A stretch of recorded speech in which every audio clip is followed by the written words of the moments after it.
La très longue et triste plainte de Jean-Paul Clé. Écrit le 2 mai 2017, prononcé en présence du poète le 16 février 2022. 55 ans au moins que cet homme prêche dans le désert, avec ses orthographes délirantes, ses majuscules imprévisibles, ses italiques forcenés, esperluettes, point-virgule, d'exclamation, de suspension, trémas sur les U qui vous laissent émus. Vous voyez combien c'est contagieux, au bout de plus de 55 ans, de voir se déverser les eaux de ce torrent boueux sorti de la plume en quête de pureté sans concession. Seul l'absolu était et reste assez bon pour rendre justice à la bonté recherchée de mot en mot, de vers en vers, de page en page. Il déclare en avoir des milliers dans ses tiroirs et cartons. Et on peut bien le croire, lui qu'on n'a jamais connu autrement que torrentiel, qui pratique la coulée debout des mots sans égard pour les usages et la rectitude de la langue. Fondation, socle, mur, charpente, couverture, crépi, ornement, rien qui soit d'aplomb, pour qu'immédiat soit l'écroulement du poème sur lui-même et sur le lecteur, les mots hachés menus, vers après vers, et tournicotés et ornementés avec une tarabiscotée invention, l'affreuse union incestueuse du kitsch et du baroque, comme si le second ne suffisait plus à la tâche d'être témoin du désastre. Trop joli, trop doré, pas assez chromo et mal élevé pour faire gerber le lecteur bien mis qui s'y connaît en syntaxe et respect de la correcte écriture. Alors non, il en rajoute dans l'excès, dans le quasi-illisible orthographique, et il en a intérêt à apprendre les codes du parler clé, les manies et les raccourcis d'une langue intraduisible.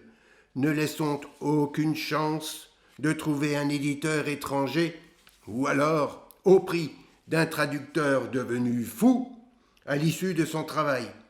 Il est douteux que ce genre de pensée ait jamais effleuré celui qui se désigne comme JPK.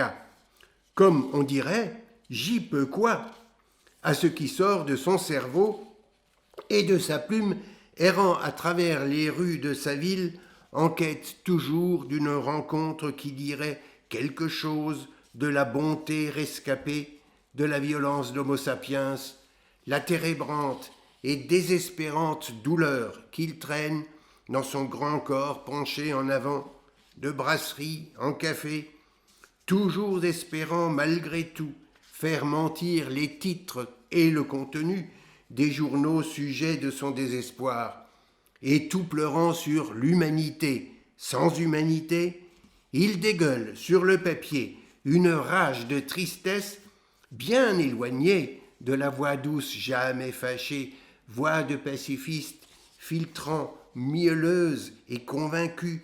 Entre les poils de barbe blanche, il ne sera pas un contradicteur JPK, prêt à admirer tout poète qui se revendique comme tel avec des vers de Mirliton, lui qui a patiemment et soigneusement reconstruit son désordre linguistique sur plus d'un demi-siècle de rigueur dans l'élaboration d'une forme unique, voilà que cela me reprend, et en a tiré une diluvienne cohérence pour émettre sa plainte. On ne lui rendra pas justice à JPK. Pas à temps, je le crains, pour que les droits d'auteur ou un prix gras adoucissent son quotidien. Quand d'ailleurs a-t-il fait l'unanimité avec ses U à tréma, ses crochets incongrus, ses métaphores de B52, déclenchant les saillies dans les comités de rédaction des revues. Il n'a jamais bombardé que ses draps, disaient certains plaisantins qui recueillaient les rires entendus, mais la caravane JPK n'a pas cessé d'avancer dans son utopie poétique. Une folie douce de croire ainsi avec tant d'acharnement à une rédemption humaine, tout en dénonçant l'absurdité et la perversité de la conduite humaine.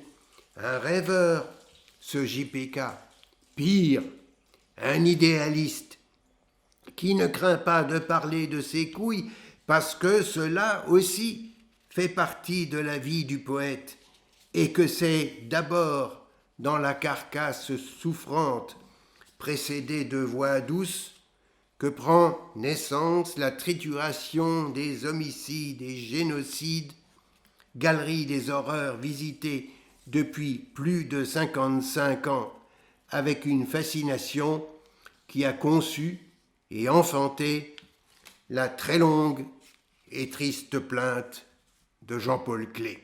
Merci.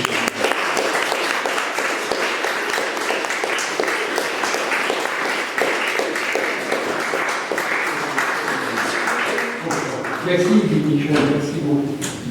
Je suis très